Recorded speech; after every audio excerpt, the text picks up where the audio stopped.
Hello. Thanksgiving week here. Happy Thanksgiving. Wanted to highlight a few points from this material this week.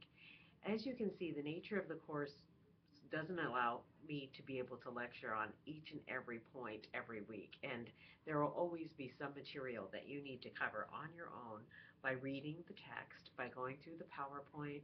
If there's a concept you don't understand, by speaking to me. You can also Google and access other journal articles and information to supplement your learning, but I'm always happy to help as well.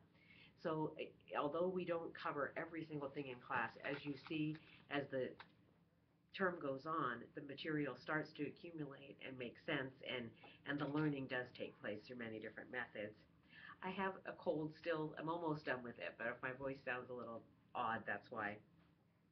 So I wanted to touch on something from Chapter 6. Now you'll also find a voice thread that is basically just a PowerPoint with me commenting on a few issues within it. So that will be posted in the weekly folder too.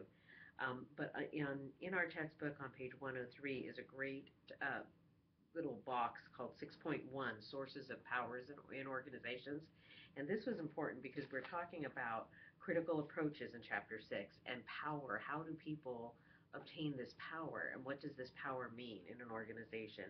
And they mention that formal authority is a big part of it.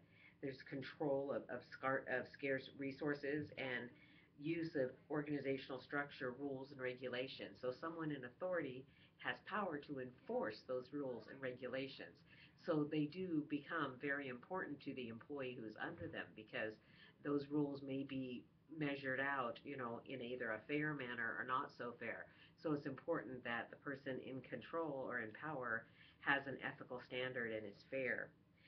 Also, they control boundaries and they help people cope with uncertainty. The control of technology comes is a form of power, and interpersonal alliances and networks, gender and the management of gender relations, structural factors that define the stage of action. So these sources of powers provide organizational members with a variety of means for enhancing their interests and resolving or perpetuating organizational conflict. So the power is there, and depending on the leader and their style of leadership and their goals, it will be metered out, accordingly to either resolve situations, to act fairly or unfairly. And as many of you probably have observed in the workplace, you see people in power who go various ways depending on their character.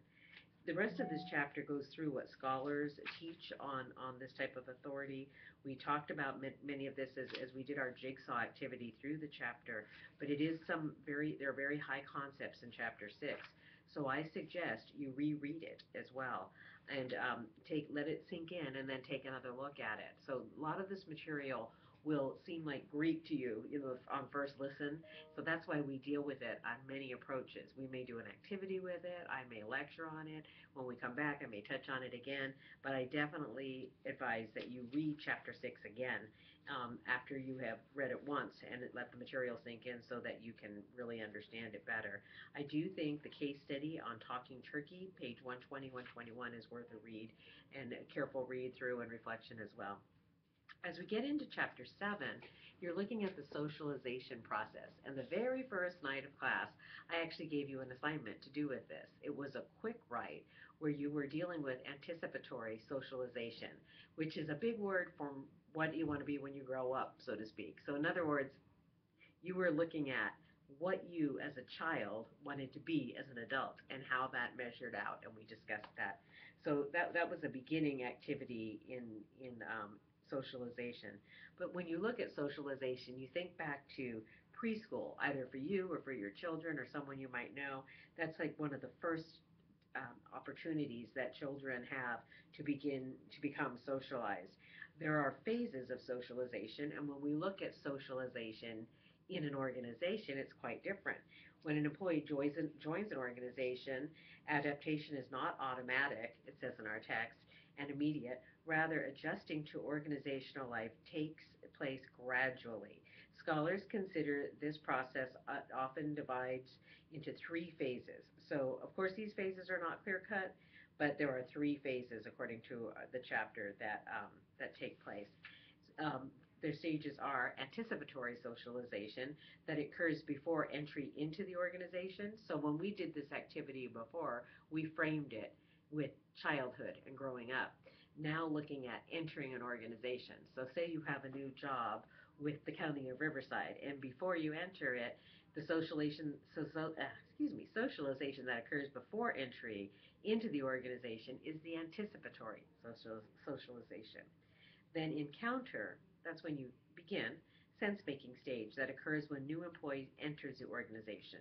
The newcomer must let go of old roles and values in adapting the expectations of the new organization. And that's the adjustment period where you come in and you realize this is different than my job in private practice when I'm joining or in the private sector, when I'm joining the public sector or working as an employee of the county. This is what my reality is now, and these are the values of the organization. It doesn't have to be the county, it may be another job that you can relate to, or even coming into school. A school setting is an organization. Metamorphosis is the third phase, and this is the state when you reach the completion of the socialization process. The new employee is now accepted as an insider. So when you have moved from being the newbie to the insider, or the person who's part of the team, then you have completed your socialization. So the theorist who actually worked on this, Van Manem, in 1975, discussed it. It's gone into in detail on pages 124 and 125. And there are some spotlights on scholarship as well. Then you find that they go into the communication process during socialization, which begins with the interview.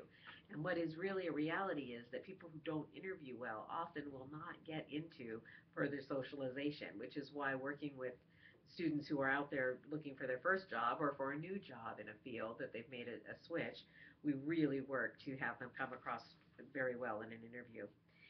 Newcomer information seeking tactics, this is table 7.2. They go through a complete table of tactics used by newcomers to find out what's really going on, and it ranges from overt questions to indirect questions, third parties, testing limits, disguising conversations. They might bring up a conversation, but they're actually information gathering, observing, and surveillance. There are many different charts in this chapter that explain it quite well, and socialization is brought. There's a chart on page 7.3 that takes you through many different approaches to it, so you can take a look at that. The case study on the church search is really good too at the end of the chapter. Chapter 7 ends with pages 139 through 141, and that case study is very good. So basically, that is it for this week, because I feel like you need to delve into this material more, and then we will discuss it more when we meet again. Yes, your assignments are due Sunday by midnight, but I have a little Thanksgiving present for you. You can actually take till Monday midnight, because I know some may be traveling over Thanksgiving. So I do say that go ahead and take that extra day, and we will hit this material again. Please read it carefully, and if you have questions, either email me or jot them down for class. I pray you have a blessed Thanksgiving. God bless you. Take care. Bye.